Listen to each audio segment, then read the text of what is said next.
और कृष्ण कर रहे हैं, क्योंकि जब आत्मा एकदम शांत हो जाती है तो वह आत्मा केवल भगवान के निमित्त बन जाती है। विश्व माया मोह ये लेना देना तो छूट जाता है, फिर तो अपने कल्याण के लिए और स्वांतः सुखाय तुलसी रघुनाथ गाथा, अपने स्वांतः सुखाय के लिए प्रयत्न करता है व्यक्ति। जीवन का नैया यही है, हम आप बड़े तरीके से सबके लिए, समाज के लिए और बच्चों के लिए, सबके लिए प्रयास करते रहते हैं। फिर अंततः फिर ऐसा समय आता है सब अच्छे से रहें, फिर हमारा कल्याण कैसे हो, हम कैसे यहाँ से जा करके हमारा कल्याण हो, फिर वही बात आती है। तो ये आत्मा के प्रश्न पूछते हुए अच्छे जी कहते हैं, राजुवाचो अष्टमोऽध्यायः द्वितीय स्कन्धः ब्रह्मणा उदितो ब्रह्मन् गुणाख्याने गुणस्य च यस्य यथा प्राह नारदो देवदर्शना। भगवान आप वेद वेदताओं में श्रेष्ठ हैं। मैं आपसे यह जानना चाहता हूँ कि जब ब्रह्मा जी ने निर्गुण भगवान के गुणों का वर्णन करने के लिए नारद जी को आदेश दिया, तब उन्होंने किन किन को किस रूप में उपदेश किया। एक तो अचिंत्य शक्तियों की आश्चर्य भगवान की कथाएं ही लोगों का परम मंगल करने वाली हैं, दूसरे देवर्षि। एतत् वेदमिच्छामि तत्त्वं वेद विदाम्बरा हरेरद्भुतवीर्यस्यं तथा लोकेषु मंगलः। और देवर्षि नारद का सबको भगवत दर्शन कराने का स्वभाव, अवश्य ही आप उनकी बातें मुझे सुनाइए। नारद ऐसे वैसे नहीं हैं, महान ऋषि हैं, भक्ति प्रणेता हैं, भगवान के बड़े नजदीक गण हैं। नारद जी को ध्रुव प्रश्न किया था भगवान जी को, नमो भगवते वासुदेवाय करके, ततश्च महाभागौ यथा हिमखिलात्मनि कृष्णे निवेश्य निस्संगं मनस्सक्तक्षे कलेवरम्।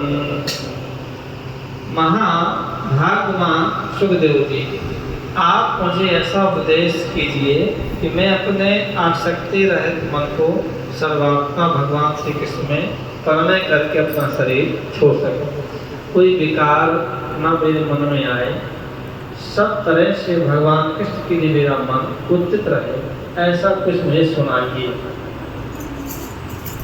किससे कह रहे हैं? सुखदेव से।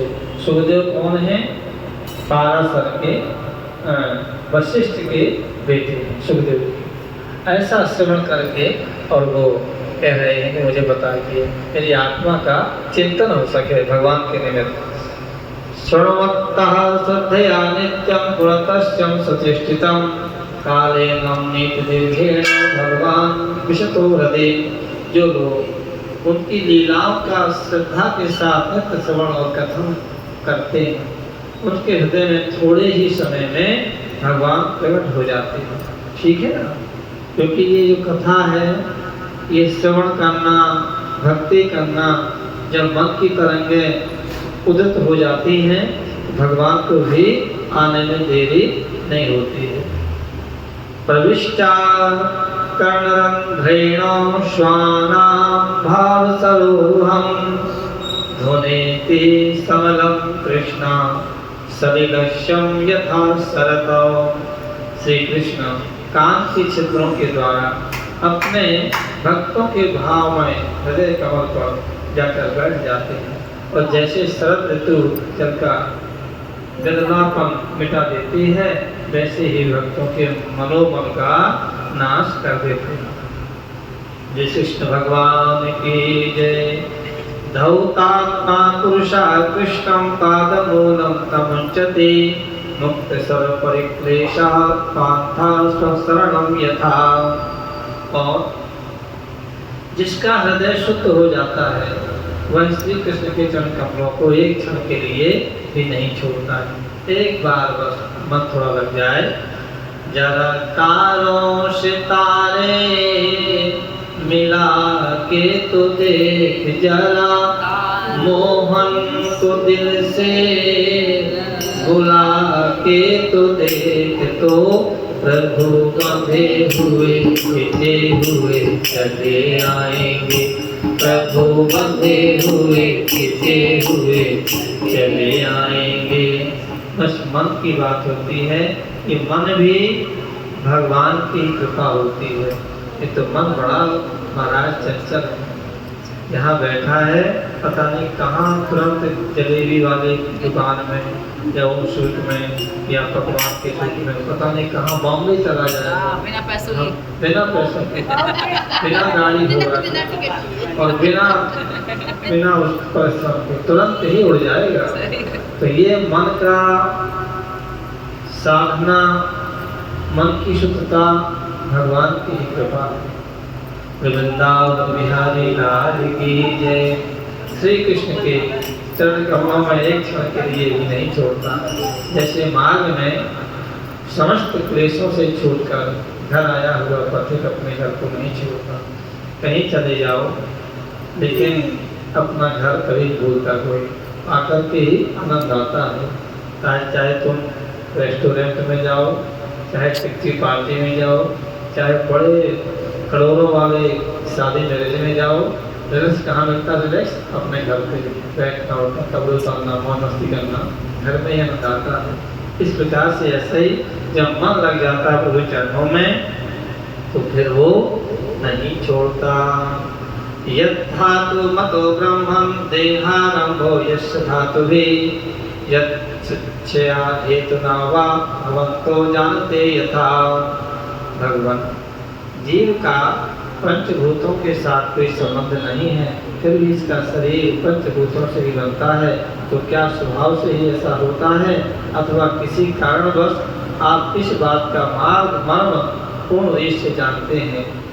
ओम आशी यद्दरात् पद्मं लोक संस्थान लक्षणं यावनयं वै पुरुष यत्ता वै पृथकं तावाना सावती प्रोक्तं संस्थावयो यादिव।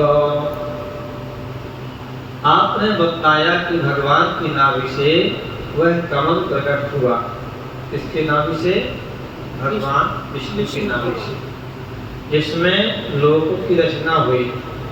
यह जीव अपने सीमित अवयवों से जैसे परिच्छिन्न है, वैसे ही अब आपने परमात्मा को भी सीमित अवयवों से परिच्छिन्न सा वर्णन किया। यह क्या बात है? सत्य है। इस तारतम्य चलते हुए बड़ी गहराई के साथ राजा परीक्षित जी सुखदेव भगवान से बार बार प्रश्न करते हैं कि भगवान का सूक्ष्म अति सूक्ष्म कौन सा स्वरूप है, ऐसा है, तो वो बताने के लिए उचित होते हैं। तो वृंदावन बिहारी लाल की जय, नारायण भगवान की जय, श्री राधे राधे गोविंद गोपाल राधे।